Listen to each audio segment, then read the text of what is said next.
Chers frères et sœurs bien-aimés, mon cher confrère Ranaufa, paix et joie dans le Christ.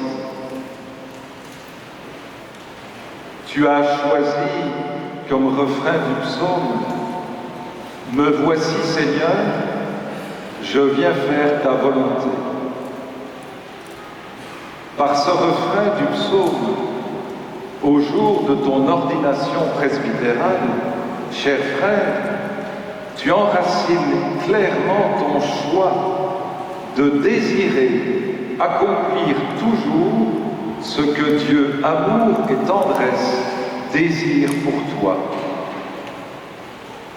Il y a quelques années, tu as choisi de vivre ta vocation apostolique à la suite du Christ Jésus au sein de la famille des missionnaires des saints apôtres, nés pour le service de l'Église, grâce au charisme de notre cher fondateur franciscain, le bien-aimé Père Eusèbe-Henri Ménard. Tu le sais, cher frère, combien le défi de suivre fidèlement le Christ chaque jour de notre vie est grand, audacieux et exigeant, particulièrement dans le contexte actuel de notre monde où il y a tant de défis et d'enjeux de société à relever. Ensemble, avec tous nos frères et toutes nos sœurs ici présentes, avec toute l'Église de par le monde, osons annoncer le Christ, mort et ressuscité, le vivant dans l'ordinaire de nos existences, afin d'aider nos frères et sœurs en humanité à emprunter le chemin de la vraie vie. À ce propos, permets-moi de te rappeler ce que disait un jour le Père Eusèbe-Henri Ménard à propos de notre mission que tu embrasses en ce jour de ton ordination. Et je le cite. La mission du prêtre, de l'apôtre, de l'agent de pastoral est impossible. C'est une mission impossible que le Seigneur nous a confiée. Il nous faut l'Esprit Saint. Nous l'avons, l'Esprit Saint. Puissions-nous y croire et faire les merveilles du début de l'Église. Fin de la citation. Saint Luc, justement, dans le livre des Actes des Apôtres, raconte les débuts de l'Église primitive. Il souligne combien l'Esprit Saint était à l'œuvre dans le monde païen, alors que les Juifs croyaient que le salut était exclusivement réservé aux membres du peuple hébreu. Nous l'avons vu dans la deuxième lecture, l'apôtre Pierre se rend chez le centurion romain à qui le Seigneur notre Dieu s'est révélé, car Dieu ne fait aucune différence entre les hommes, mais quelle que soit leur race, il accueille les hommes qu'il adore et font ce qui est juste.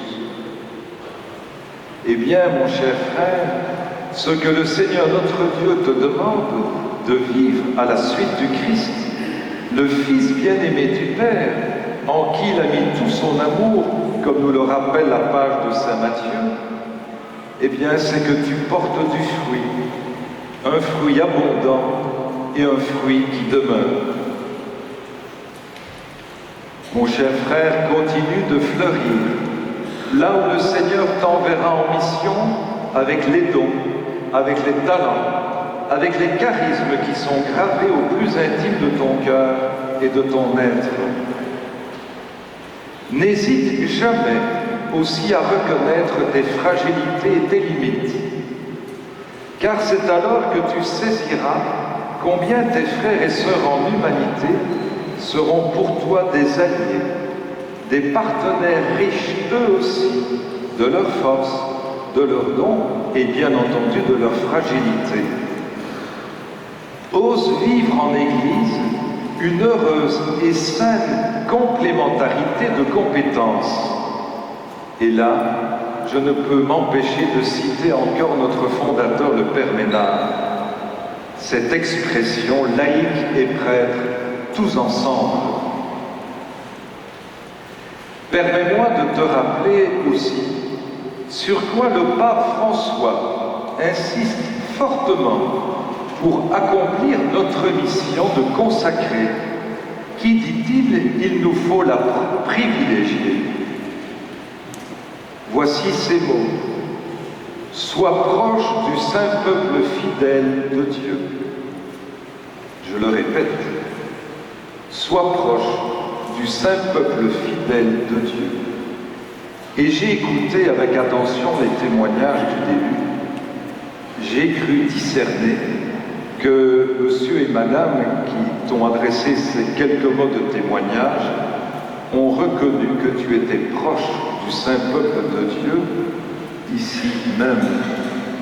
Pour vivre cette phrase du pape François, il utilise un mot-clé, dit-il, inspiré par l'Esprit Saint. Insertion.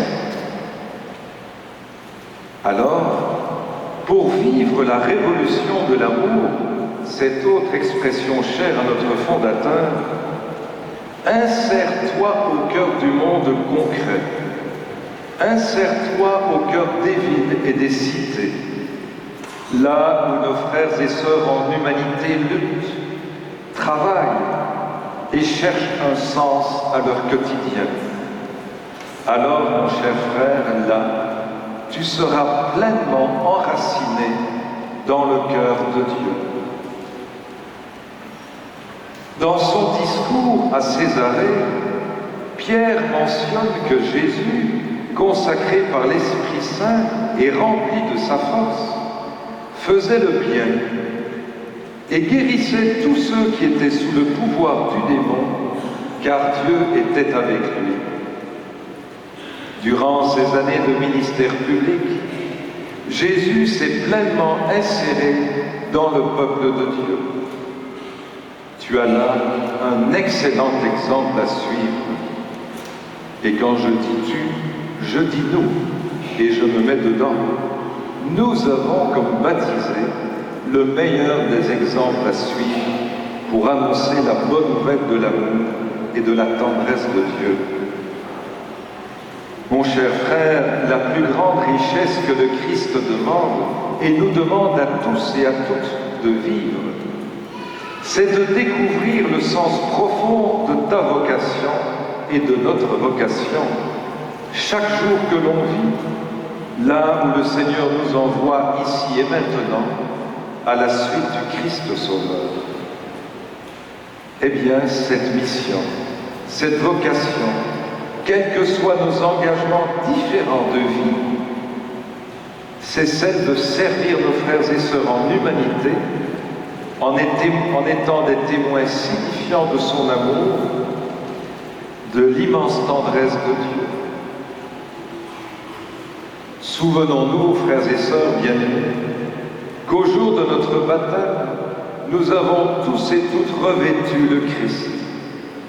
Ainsi, nous sommes par la foi, filles et fils de Dieu bien-aimés, les héritiers selon la promesse. Alors, mon cher frère Vanaofa, fais-tiens particulièrement aujourd'hui ces autres paroles. Tu es mon fils, qui t'associe au Christ. Que ce soit le roc de ta vie, sur lequel tu pourras construire sans crainte, afin d'être un prêtre qui accomplira en Église et avec ses frères et ses sœurs en humanité cette mission confiée par le Christ, qui a été citée d'ailleurs dans les témoignages tout à l'heure, être sel de la terre et lumière du monde. L'an dernier, souviens-toi, au 15 août, nous étions ensemble à Chelsea pour ton ordination diaconale. Je te recommandais, entre autres, dans mon homélie, d'être munis d'un esprit de prière, d'humilité, de miséricorde, de confiance et de joie.